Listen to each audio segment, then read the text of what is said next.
Hi, I'm Jarrett Fuller. Welcome to Scratching the Surface. At the beginning of the year, I released 2 episodes with Kathy and Mike McCoy, the longtime designers in residence at Cranbrook Academy of Art's design department. Those conversations mostly focused on Cranbrook and design more generally while they were there at this very pivotal moment in design history. This is the rise of personal computers and desktop publishing, the introduction of theory into design discourse, and the birth of postmodernism. But the McCoys left Cranbrook in the mid-90s. When they left, the department was split into 2D design, led by former guest Elliot Earls, and 3D design on the other. I had a long conversation with Elliot a few years ago about the evolution of the 2D program, but what about 3D design? How has that department evolved since the 90s? And perhaps more importantly, how has it shifted as its primary outputs, industrial product and furniture design, have also gone through revolutions over the last 3 decades? To answer these questions, I'm excited to welcome Scott Klinker on the show. Scott has been the designer in residence and department head of the 3D program at Cranbrook since 2001. His studio work blends client and research projects across furniture and lighting and explores the spaces between design, architecture, art, and craft. This, in many ways, is the intersection that I think speaks to the space where 3D design at Cranbrook operates and innovates today. This intersection of design, of art, and craft. In this conversation, we talk about how industrial design has changed in the last 30 years. We talk about the role of fine design and craft in these emerging practices, and how he makes space for students to develop personal voices that they can take with them and use long after they graduate. If you like this episode and what we do here at Scratching the Surface, I hope you consider supporting us on Patreon. Patreon supporters get bonus interviews, full transcripts, exclusive monthly newsletters, and more. Just head over to patreon.com/surfacepodcast. That's patreon.com/surfacepodcast to sign up and get immediate access and help with the ongoing production of Scratching the Surface. Thank you as always for listening, and here's my conversation with Scott Klinker.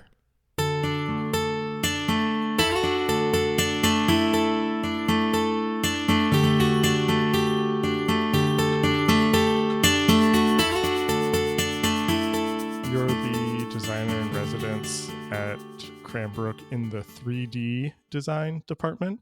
Right. Cranbrook famously has a 3D design department. They also have a 2D design department. They have a 4D design department that just launched a couple years ago. It's not called industrial design. It's not called product design. It's not called furniture design. It's called 3D design. And I'm wondering what that means to you and sort of the openness of that name, how that influences how you approach your work there. Great question. And also, thank you so much for inviting me. Yeah, of course.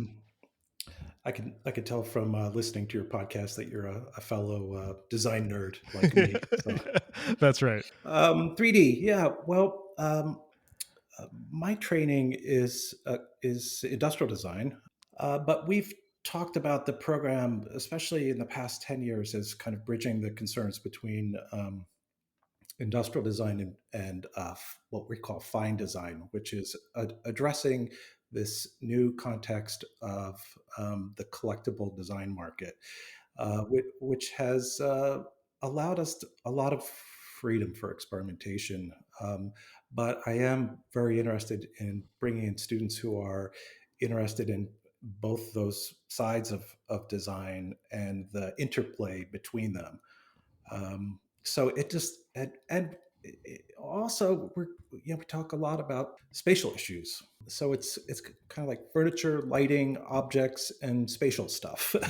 Right. A lot of students are doing installation kind of work. So especially as the conversation around design has become more transdisciplinary, and there's more people who are interested in the mix between design, art, and craft.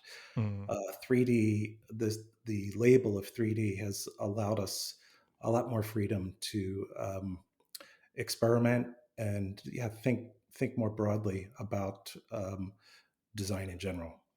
Yeah, it's interesting that you say that too, because as I was thinking about that name in thinking about this conversation, Cranbrook also has an architecture program, which could be called 3D design. Right. It has a sculpture department that I think you probably overlap a little bit, and so I was kind of curious to hear if 3D is limiting or if it is expansive. I could see it being limiting with these other two departments that sort of have clearer names that you overlap with. How do you sort of think about, and I want to be careful how I ask this because I'm very against territories and borders between disciplines, but how do you think about differentiating what 3D design is from something like, say, sculpture or architecture? Or is that something that you even think about? No, it's something I think about a lot. And it's probably been one of the more difficult aspects of teaching at this particular time in history, because there is all this uh, interest in like not being labeled, or Right. and not having these disciplinary silos. However, I think that is also can be tenuous territory. This whole idea Mhm. of blurring the boundaries. I don't like that term, blurring the boundaries, Uh-oh, okay. because it suggests this a kind of indistinct fuzziness between disciplines and traditions. And I love hybridity, but hybridity has to be done rigorously. And so if you want to mix design, art, and craft, you better know what you're mixing, and you better understand like the difference, at least the difference in the traditions. But that's something we end up talking a lot about, and it's actually a part of the title of the book that I mentioned to you earlier. It's just called Remix Design, Art, Craft. Uh, But that idea of really doing your homework and understanding what these different disciplines represent, and the different approaches represent, ends up to being key to making hybrid work that is informed. And I think we've probably all seen, that it's in this transdisciplinary, like multimedia world of education now. It's easy to arrive at work that ends up being like not good art and not good design, right? right. And then you have to talk about that, like, how how do you navigate that? And to me, it's all about really being informed about what you're mixing. That makes sense to me. When you first said that you didn't like the term blurring the boundaries, I got a little nervous. I feel like I probably say that all the time. Um, but what you're saying is exactly right, and I agree with you because I think the downside of blurring the boundaries is this sense that designers can just sort of go and dabble in these other things and then call themselves that. Oh, I'm designing something. I'm a designer and I make something 3D. Now I am a sculptor without sort of understanding that history and lineage and discourse around that. And I Right. think you mentioned that term fine design earlier, which I'm wondering if you could just talk about a little bit more, because fine design, from what I understand, really sits at these intersections. It is coming from a design history, but it's living in galleries, it's in art shows. How do you think about fine design, and how does that start to sort of speak to your goals for the department? Well, fine design seems to have um, more overlap with the craft traditions. So, Mm, if industrial design is focused on mass production, and fine design is more focused on individual objects, and the whole world of collectible design uh, is also geared towards rarity and unique objects, and authored objects. Um, and so we could say some of the same things about craft too. So I think the context of collectible design and fine design overlaps a lot with the craft traditions, and to some degree the world of art and art collecting. And so it also requires us to think carefully about how fine design announces itself relative to industrial design or mass production. So it's a lot of times it's a kind of counterpoint to mass production, where mass production or industrial design is so committed to an artful use of an industrial methods, and a lot of times are using kind of standardized processes and materials, and fine design often wants to be a counterpoint to that, at least Mm, in how the objects are used spatially by interior designers. So interior designers often want to specify collectible fine design objects as the statement objects within an interior, and so the rest of the interior might be filled with more mass-produced things, but then the fine design thing is there to really be a kind of curated counterpoint to the mass-produced things. So all of these things, you really have to understand that in order to position work correctly in these different categories. I really don't want this conversation to turn into a sales pitch for Cranbrook, even though I am a fan. But I am curious, sort of in hearing this framing that you're doing, if you could talk a little bit more, sort of on the ground, day to day, what that looks like at Cranbrook. I'm interested in what kind of students are coming into the program. You mentioned earlier that you're interested in students with a variety of backgrounds. Are these people who come from an art background that want to move into design?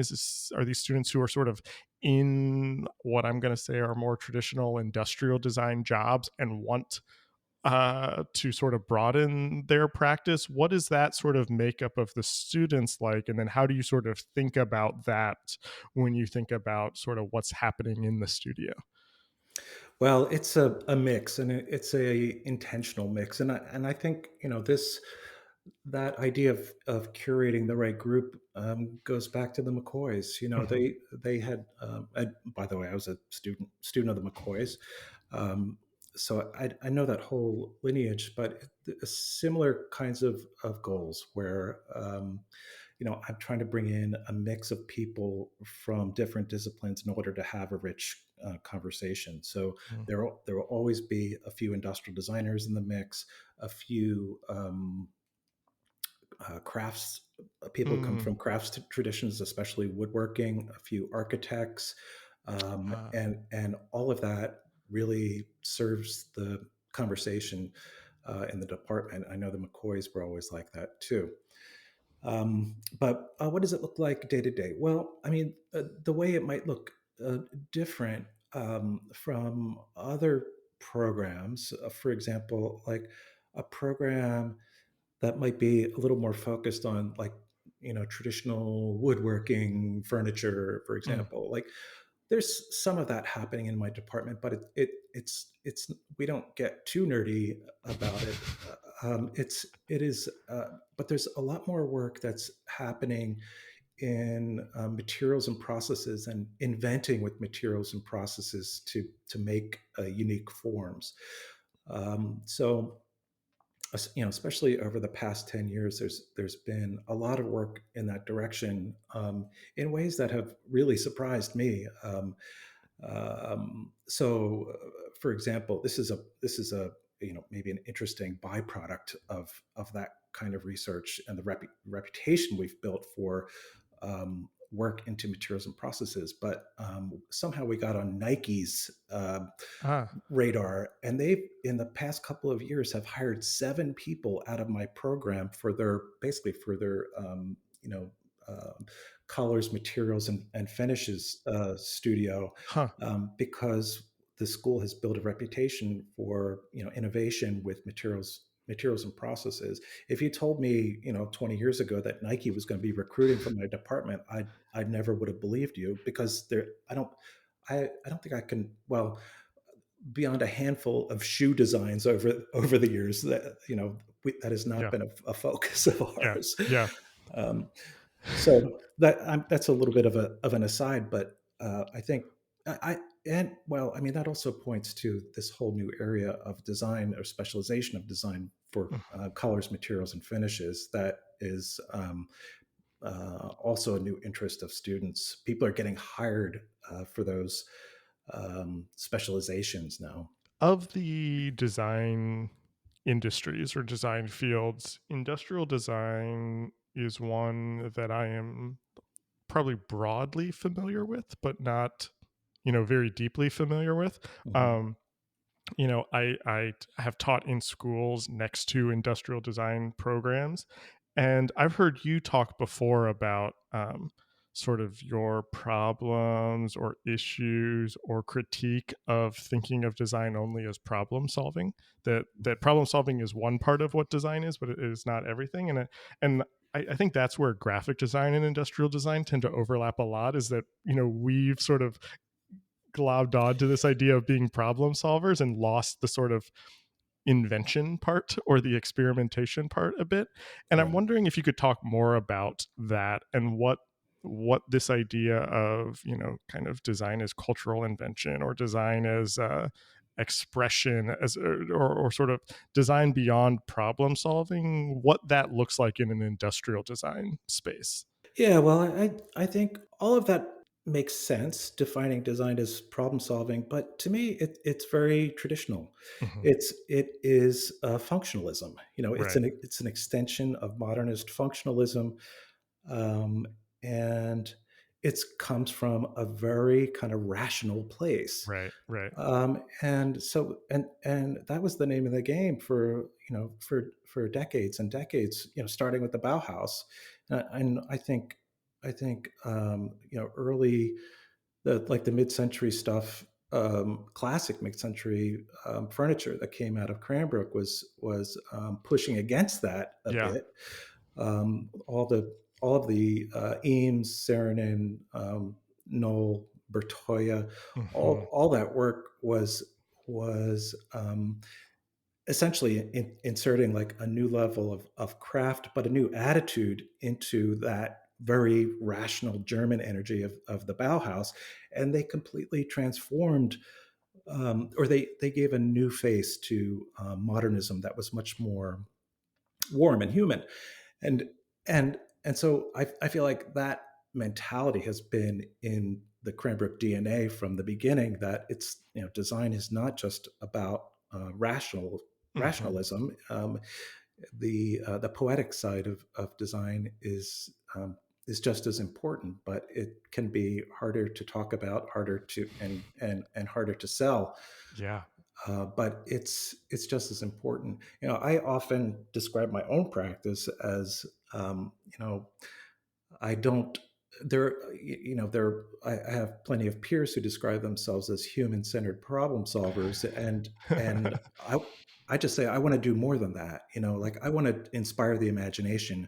I want to create things that can inspire the imagination, and that's my measure Yeah. of what I think of as good design, something that both solves problems and is useful and actually works, but it also has something that inspires the imagination, whether it's something poetic, or it's something about a new experience, or the way it engages space, or what have you. You can't see me right now, but I'm just smiling. So that is exactly sort of how what sort of drives my work. It's what I talk about with my students all the time. I've used the phrase like less design is problem solving, more design is poetry. I like that you brought in that idea of the poetics of design. Hmm. I have a question that I'm not totally sure how to ask sort of in response to that.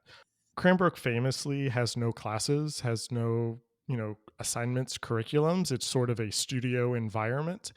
And I think sometimes this is a broad sort of blanket statement, but a lot of times designers who come from a design background, who have studied design, that can be a challenge for them because they are used to responding to a brief, responding to a project, responding to parameters, doing ergonomics research and human centered research, all of these things.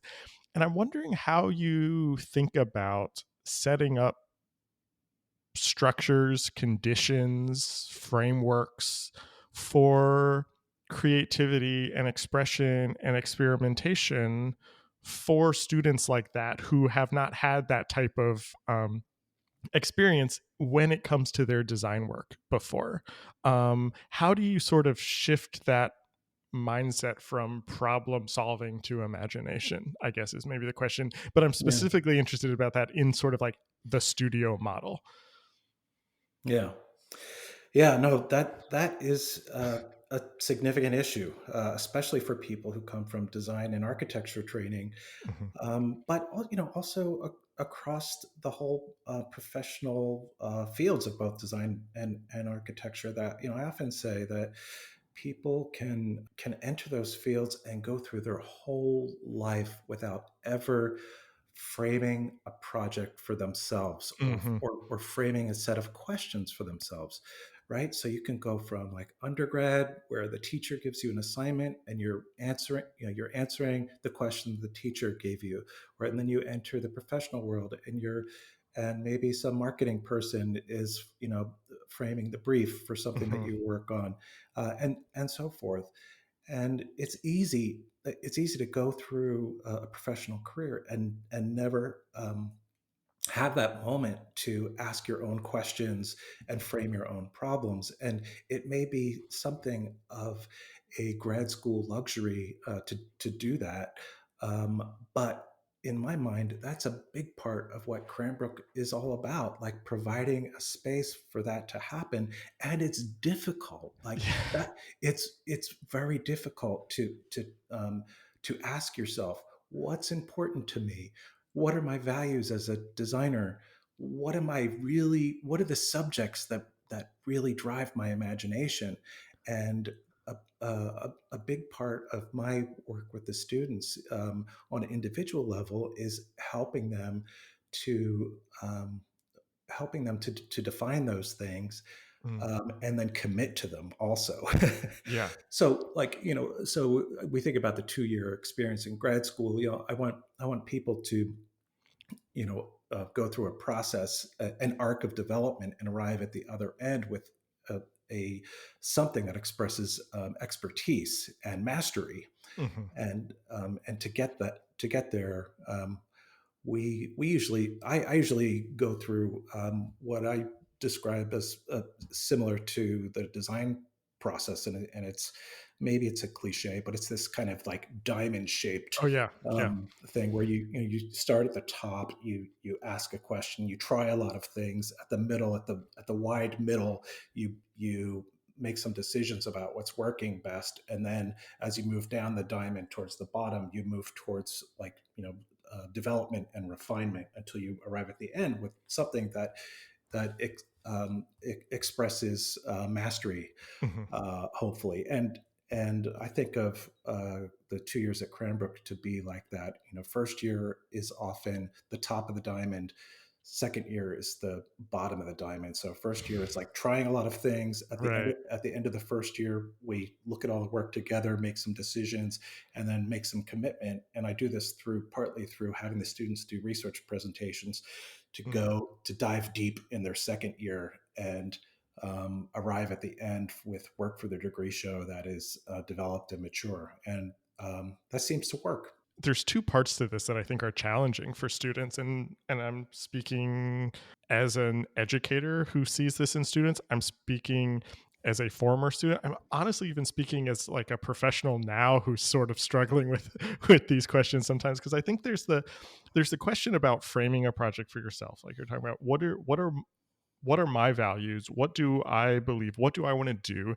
What does it mean for me to be a designer? Those are all really hard, interesting questions. But then there's this other question, which is, how do you then manifest those things in work, in pieces of design, in things that are tangible? How do you sort of take these ideas and then turn them into design processes and things that you make? And I'm curious how you think about that. That it isn't just about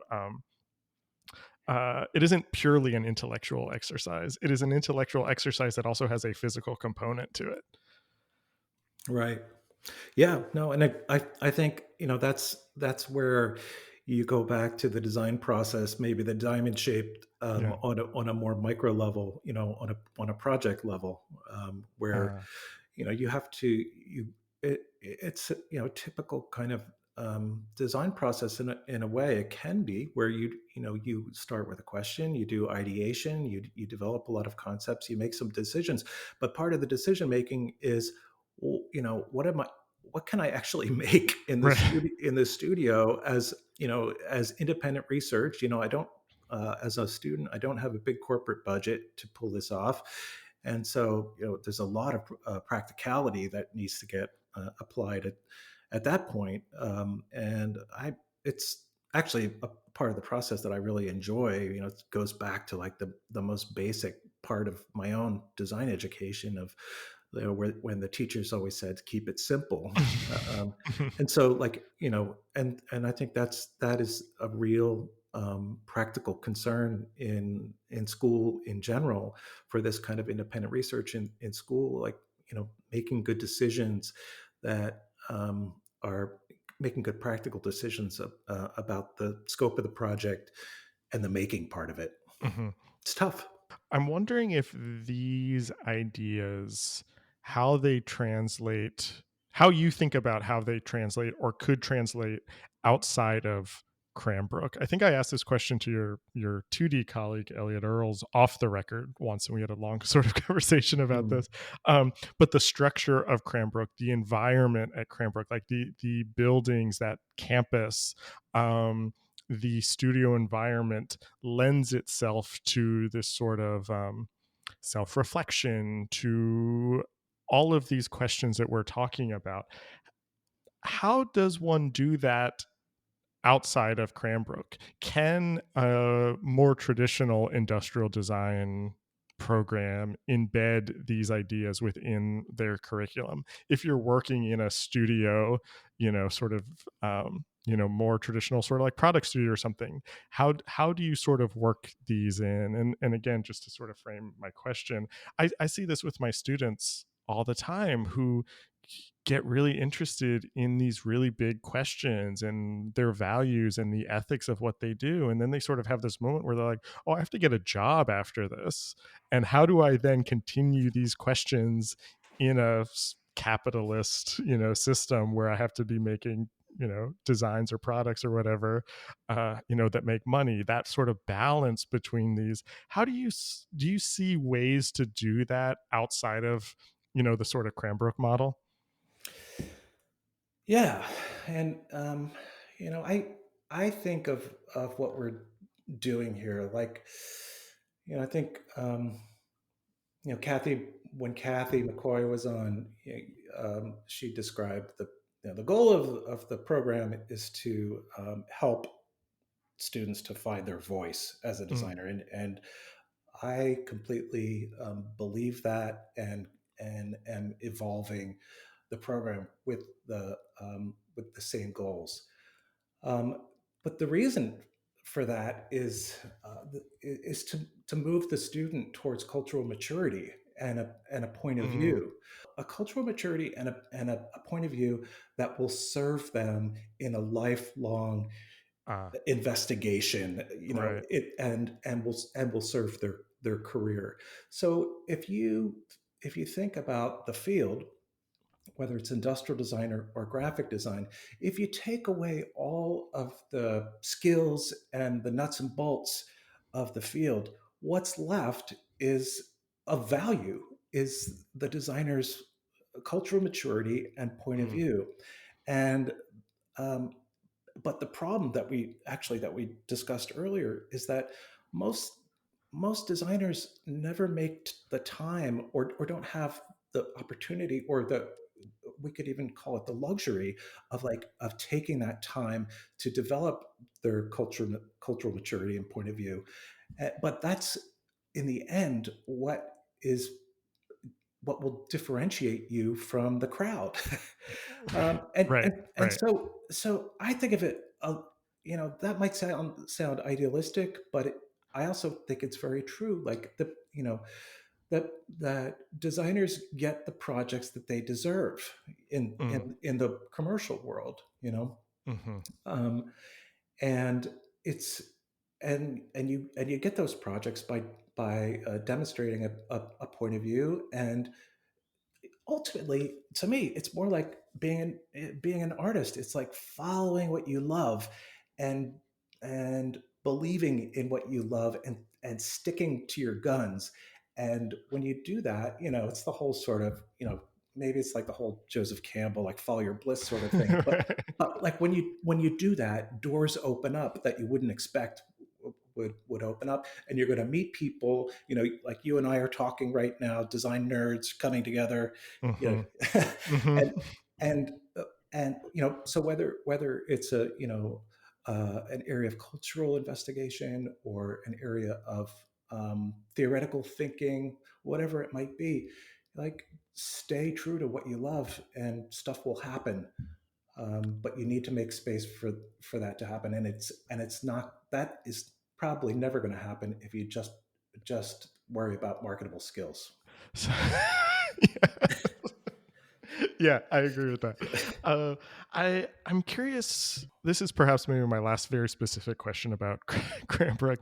The sort of mandate of the designer in residence is that you maintain an active studio practice, and that your studio work is happening amongst the students. And I'm wondering how teaching, how working with students, how having these types of conversations with students about them finding their voice, how does that influence the work that you're doing in your studio? You've been there for a little over 20 years now. I imagine that there's some sort of like continually finding your voice for you too, being in that environment. How does teaching sort of influence the studio work? Absolutely. I mean, my training coming up in the world was pretty strictly modernist, Mm, I we all have our biases, and my bias leans towards, formal reduction, and simplicity, and all that stuff. And you know, but I've always told my students, your experience here, and with me as a mentor, is never about me replicating my right. voice in you. It's about, us finding your authentic voice, and running with that. So, um, but it works the other way too, where, I've had just like years and years of students who are testing design, and exploring rebellious ideas, and aesthetic rebellion, Mm, and really like pushing against convention in all kinds of ways that have tested me left and right, and it's like made me uncomfortable sometimes too, because so much of it is about like, I no, no, I'm not going to do that like polite correct thing. I'm going to go over right. here, Right. and make a counterpoint to that, and then for me also trying to understand, okay, like, what does that look like, and how do we do that well, and trying to kind of still guide that person when they're basically saying like, I don't, what you're doing, I don't want to do. Right. so Right. but that is, I think of that as like completely healthy, and it's part of like the idea of research, Hmm. which really translates, that word translates as question again. And so I am constantly questioning again, like the all of my own biases, and trying things. And so over time, I mean, for me, it's kind of influenced my practice in that I thought I was somebody who was really interested in objects and furniture. And I've learned over time that I think I'm really more interested in space. Mm, I love space and systems, and creating vocabularies that other people can compose in order to make space. So, for example, like my latest project with landscape forms, who have been hmm. a great a collaborative partner, industry partner.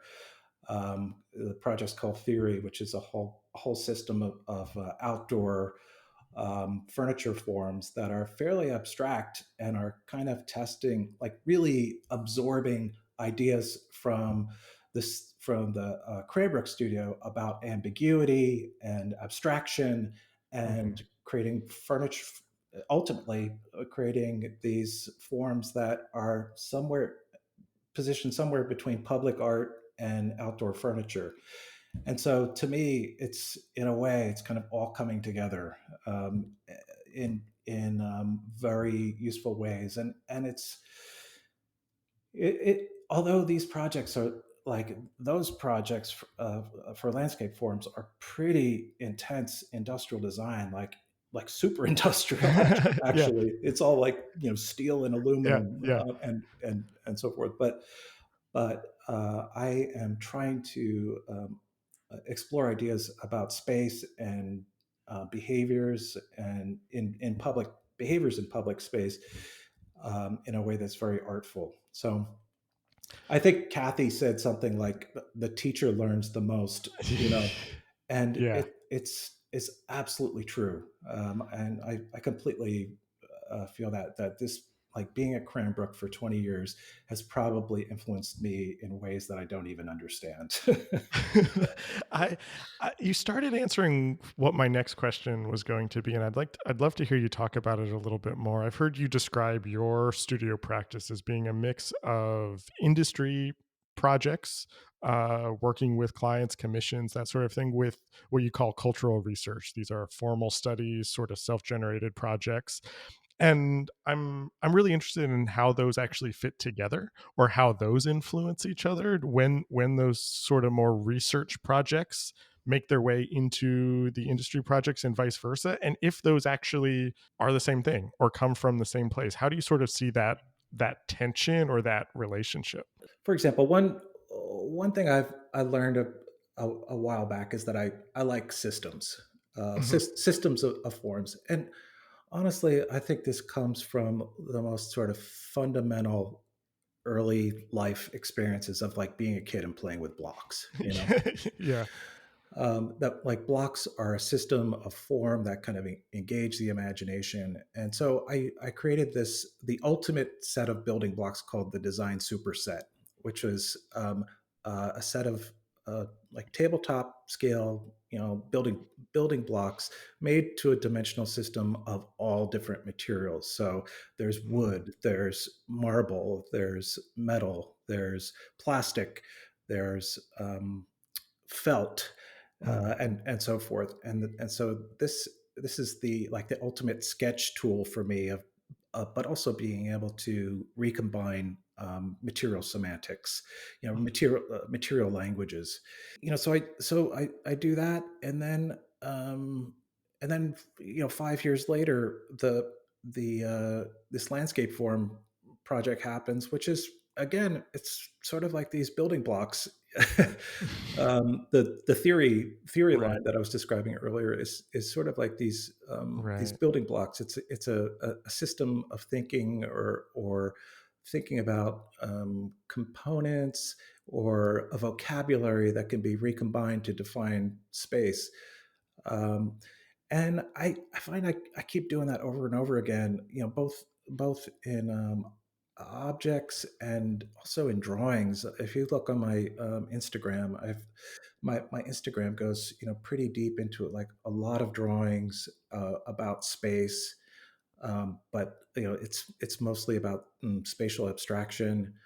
And my latest project is called the Light and Space Superset. So it's a whole new superset that is based on transparency, light and transparencies. So it's about 100 different parts of acrylic that are freestanding, that can be like recombined to define space around light. So that's the latest thing to if you want to tune in on Instagram, that's what's coming up next. But all of this is self-initiated. This is just like me pursuing what I'm really fascinated with, which is in a lot of cases, well, space, but like space and light. And I also have a kind of a thing for what I call micro architecture. Do those types of things, do you have people come to you and say, hey, will you do this for us? Like, do those lead to, that more sort of research kind of formal studies, that sort of self-generated, does that actually lead to,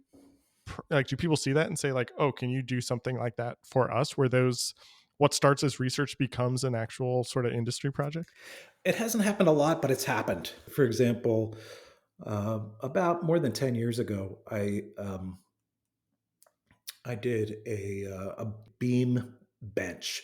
So this is just me kind of like hacking together an idea of this um, bench that could support a variety of different components made out of Unistrut. It was kind of like hacked together with Unistrut. You can see it on my website if you want.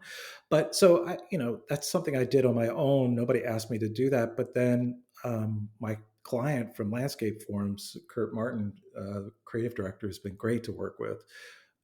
He was in my studio and he looked at it and he's like, I've been thinking about doing a beam bench. Like, would you be interested in translating that uh, toward for an outdoor context? And I said, absolutely. So there are cases of that kind of build it and they will come sort of mentality. You've been the designer in residence at Cranbrook, like we said, for a little over 20 years. You studied at Cranbrook under the McCoys. Were you in their last class? Yeah, 94, 95 was their last year, and that's when I started there. That's fortuitous timing on your part. You studied industrial design in undergrad. You worked as in more what I'm calling more traditional industrial design contexts. In sort of thinking about that history, I'm wondering how you see sort of industrial design as an industry, how that has changed, how that has evolved, and sort of how you think about that and your place in that evolution. No, it's changed a lot. I mean, since I was a grad student. So, for example, I graduated from Cranbrook in '96 and was hired on by IDEO in Uh-huh. Palo Alto, and worked there for a number of years. And at that time, IDEO had um, probably at least 20 industrial designers, and they were doing a lot of physical product. So this was like the first tech wave in the Yep. Silicon Valley, and there was a lot of new technology products coming out, and IDEO was at the center of a lot of that. But I just went to visit IDEO in New York a couple years ago, and they had a thriving office. Had to be like 40 to 60 people running Yeah. around. They had one industrial designer. And so the whole emphasis, Oh, at least for companies like that, have shifted towards different kinds of strategy, design thinking. I mean, IDEO was yeah. instrumental. It's instrumental in the whole start of design thinking as a consultancy service. But then a lot of the design projects have shifted towards experience design and digital Mhm. user interface, Mhm. user experience. So the actual classic traditional industrial design field seems to have thinned out, at least in the United States. I think another big part of it is that so much of the production has moved to China. So Mm. I don't know that much about the ID scene in China, but I would imagine that it's pretty robust because they have proximity to the factories. Mm. Um, but I think a lot of ID in the United States has the opportunities have been more with larger companies, basically kind of in-house design positions. So, like for people Yeah. coming out of my um, program. For example, I mentioned the Nike. Like Nike has hired 7 people recently. Steelcase has recently hired 2 people out of my program, and so on. So, but the old days of like large consultancies, like the Fitch consultancies, or IDEO, or even Frog Design is still around, but more focused on digital. Traditional industrial design in the United States, it seems to be both kind of thinning out, but moving more towards um, corporate in-house design teams. Yeah, that sounds right to me, and that's why I sort of asked that because as I've said before, I think graphic design and industrial design's trajectories are similar. I mean, I teach in a program where it's a graphic design and industrial design department together.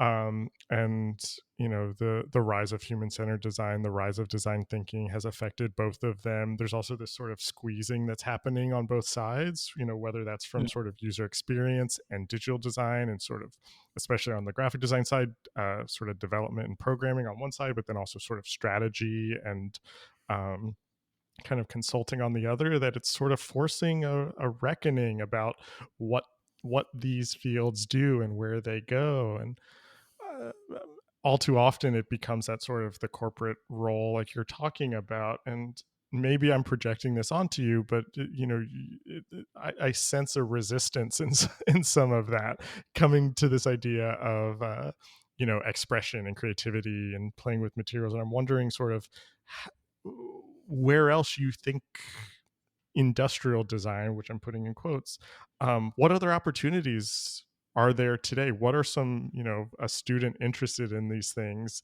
who maybe are like, I don't just want to go to Apple and make, refinements on the phone or whatever.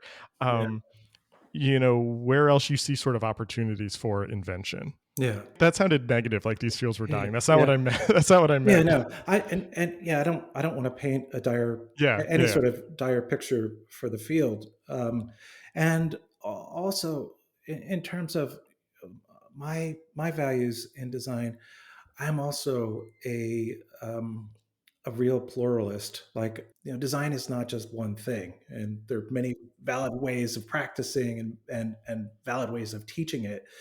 So I like thinking about design as being more open. In fact, like my one of my favorite contexts when I was working at IDEO was where um, it was me and one other Cranbrook guy who's teamed up with an IIT guy mm, who, like, in my mind, we had the best of both worlds. IIT is much more problem solving, strategic thinking, and so forth. And we had two Cranbrook guys who were, and unfortunately, in those days, it was mostly guys, like much more interested in form and cultural right, ideas. right, So right. it was a good mix, and I think you need all these different kinds of people. Design is beautifully in between things already. That's why I've always Hmm. loved it. Yeah, yeah, It's a totally. little bit of art, a little bit of science, a little bit of business, a little bit of engineering, and it's that's what attracted to me to design from the beginning. So I think you gotta, for me, the best way to think about it is that design is a plurality. But also, I think we're living in a moment when there are so many new ways to consider practice that Yeah, it's really revolutionary, yeah. and all of this came from the internet, so, like, or this shift from, like, industrial society to the network society. Hmm. So, industrial society had, a lot of everything was like, stable, fixed relationships, and it was very had a lot of strength because of that. But the network society, as my favorite theorist Andrea Bronzi describes it, is weak and diffuse.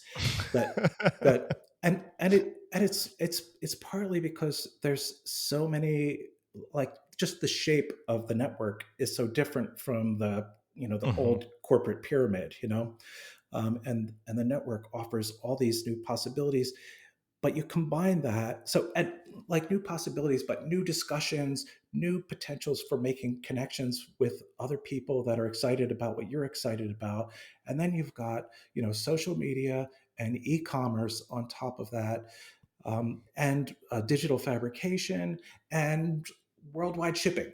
So all of those represent these radical new possibilities for how you can, like, make make things and distribute them in the world, where if you want to make a go of it on your own, Right. I mean, there's, like, all that is a big learning curve too, but a lot of people are taking advantage of it, of, like, setting up their own companies, and the the barriers to entry are much lower than they ever were before. So if you're somebody with ambition and ideas, it's really an exciting time to be out there. So to me, all of that is very exciting, and is and in my time at Cranbrook has really changed the whole conversation. I think that's exactly right. I love that. I think that's a nice way to wrap up this conversation. So I'm going to ask you the question that I used to end all of these. I'm curious what you're reading right now. I am really jazzed about this new book by Rick Rubin, and Oh yeah, I don't know if any of your other guests have talked about it, but not yet, but I'm so curious to read it. I haven't read it yet. it has blown my mind. It's called The Okay. Creative Act: A Way of Being, and it's just this beautifully instructive book about staying authentic and living in your creative Yeah. process. So Rick comes from music. He's a legendary music producer. But the other interesting thing is that his ideas apply to many like Mhm. forms and formats and fields. So I think it's going to be this new classic book for students. Um, I love this book. Scott, I enjoyed this conversation so much. Thanks for being on the Me, podcast. me too, Jared. It's a great to meet you, and thanks for the invitation. This episode was recorded on March 27th, 2023. Our theme music is by Andy Borgasati. We're on Twitter and Instagram at Surface Podcast. You can support the show on Patreon and find previous episodes wherever you get your podcasts and at scratchingthesurface.fm. Thanks for listening.